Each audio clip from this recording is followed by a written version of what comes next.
Para a gente conseguir entender de verdade o que é arquitetura de sistemas, que tal a gente fazer um combinado? Vamos seguir o rastro de uma única solicitação. É isso aí, desde o clique inicial até o resultado final aparecer na tela. Essa vai ser a jornada do nosso clique.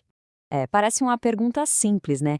Mas a resposta revela um universo inteiro de tecnologia, uma dança de componentes super complexa e, na maior parte do tempo, invisível. Então, bora desvendar juntos o que acontece nesse trajeto que dura só um piscar de olhos. Beleza, então tudo começa com uma máquina, um computador, precisando achar e conversar com o servidor certo, lá do outro lado do mundo. Mas como é que um encontra o outro? Essa aqui é a base de praticamente toda a internet que a gente conhece. De um lado tem o cliente, que é quem pede alguma coisa. Do outro tem o servidor, que está lá, prontinho para atender esses pedidos. Simples assim. E é aqui que acontece uma tradução que é, nossa, crucial nos bastidores. Enquanto a gente, os humanos, usamos nomes fáceis de lembrar, tipo google.com, os computadores precisam de endereços numéricos, bem específicos, os famosos IPs, para se acharem na rede. É como se a gente traduzisse um nome para um número de telefone. E quem faz essa tradução? O DNS, o Sistema de Nomes de Domínio. Pensa nele como a gigantesca lista telefônica da internet. Ele pega aquele nome que foi digitado no navegador e traduz para o endereço numérico que a máquina precisa para finalmente estabelecer a conexão. É um passo que parece simples, mas é absolutamente essencial. Sem ele, nada acontece. Ótimo. A conexão foi feita. Mas e quando o site vira um sucesso? E quando milhões de pedidos começam a chegar ao mesmo tempo? Isso nos leva ao primeiro grande desafio de qualquer sistema popular. Essa é a pergunta de $1 milhão do escalonamento. Um servidor sozinho tem um limite, né? Então, como é que os grandes sistemas, tipo, sei lá, Netflix, Instagram, lidam com um volume absurdo de tráfego sem simplesmente travar tudo? Basicamente, existem duas estratégias principais. A vertical é tipo fortalecer um único funcionário, sabe?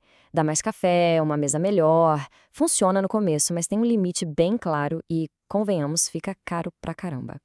Já a horizontal é como contratar mais gente para dividir o trabalho. E isso não só deixa o sistema mais resistente a falhas, como também dá uma flexibilidade quase infinita para crescer. É uma decisão de negócio fundamental. E para gerenciar essa galera toda, essa equipe de servidores, é aqui que entra a estrela do show, o balanceador de carga. Ele funciona como o cérebro da operação, o gerente de tráfego, garantindo que o trabalho seja distribuído de um jeito justo e eficiente. Assim, ninguém fica sobrecarregado. E olha, essa distribuição não é aleatória, não. O balanceador de carga usa uns algoritmos bem inteligentes. Ele pode, por exemplo, mandar as requisições em um ciclo simples, um para cada servidor, ou ser mais esperto e mandar para o servidor que estiver mais de boa, com menos trabalho no momento. Tudo para garantir sempre o melhor desempenho. Certo. O tráfego foi direcionado para um servidor que estava disponível. Agora, esse servidor precisa entender o que foi pedido e saber o que fazer com isso. É aqui que entram as regras de comunicação do sistema. A analogia do garçom é simplesmente perfeita para explicar o que é uma API. Pensa nela como a interface de programação de aplicações. É ela quem recebe o pedido do cliente, leva para a cozinha do sistema e garante que a resposta volte no formato certinho, sem que a gente precise entender toda a bagunça que acontece lá dentro. E isso aqui mostra muito bem a evolução das APIs. O REST, por exemplo, é como um menu de pratos fixos, um PF. Você pede e recebe a refeição completa, mesmo que só quisesse o arroz. Já o GraphQL permite montar o próprio prato, pedindo exatamente os ingredientes que se quer. É uma abordagem muito mais eficiente, principalmente para aplicações mais complexas. Ok, a API entendeu o pedido. Agora ela precisa buscar informação em algum lugar. Então, vamos mergulhar fundo no núcleo do sistema, onde os dados realmente vivem e como eles são guardados e recuperados em uma escala gigantesca. A escolha do banco de dados depende totalmente da necessidade. O SQL, por exemplo, é como um cofre de banco, super organizado, confiável, perfeito para transações financeiras. Já o NoSQL é mais como um arquivo gigante, flexível e dinâmico, ideal para a variedade e o volume de dados de uma rede social, por exemplo. Só que tem um porém. Não importa o quão bom seja o banco de dados, ir até ele buscar informação é sempre mais lento do que acessar a memória rápida do servidor. E é aí que entra uma das otimizações de performance mais importantes que existem: A lógica por trás disso é simples e, ao mesmo tempo, genial.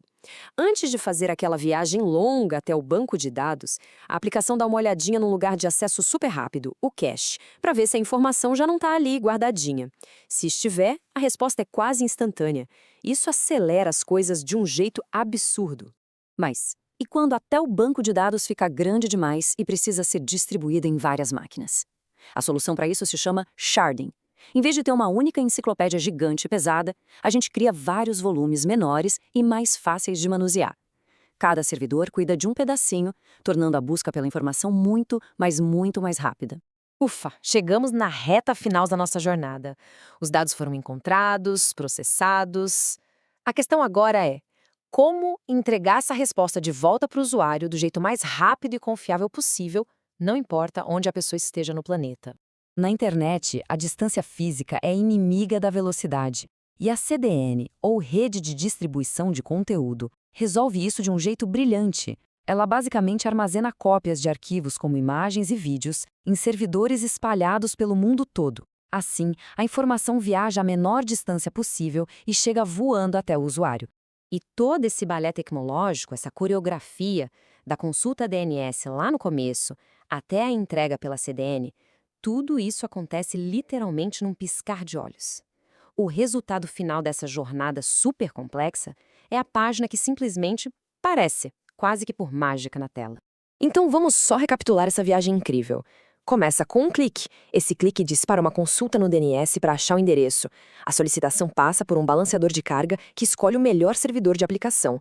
Lá, a API conversa com o banco de dados e com o cache para pegar a informação, que por fim é entregue pela CDN até chegar na tela. Cada uma dessas peças é um elo fundamental nessa corrente. E essa é a pergunta que move a engenharia de software todos os dias. Cada um desses componentes é um ponto de falha em potencial. E entender onde estão as fraquezas, onde o sistema pode quebrar, é o que nos impulsiona a construir sistemas cada vez mais fortes, mais resilientes. Fica aí a reflexão.